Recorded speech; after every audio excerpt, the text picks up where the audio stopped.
నమస్తే, welcome to Zee Telugu news. నేను సునీత. ముందుగా హెడ్లైన్స్ చూద్దాం.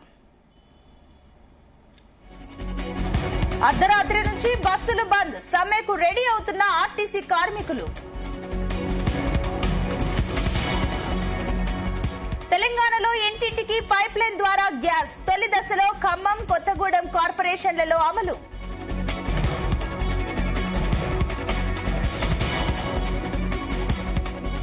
తీవ్ర వడగాలులు, పిడుగులతో వానలు, ఏపీలో భిన్న వాతావరణ పరిస్థితులు.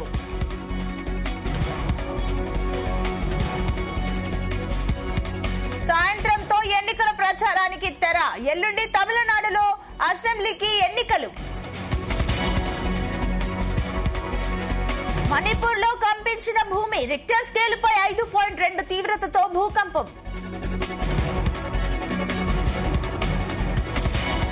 శాంతి చర్చలపై కొనసాగుతున్న డైలామా, ఇరాన్ పై మళ్లీ దాడులు తప్పదంటున్న అమెరికా.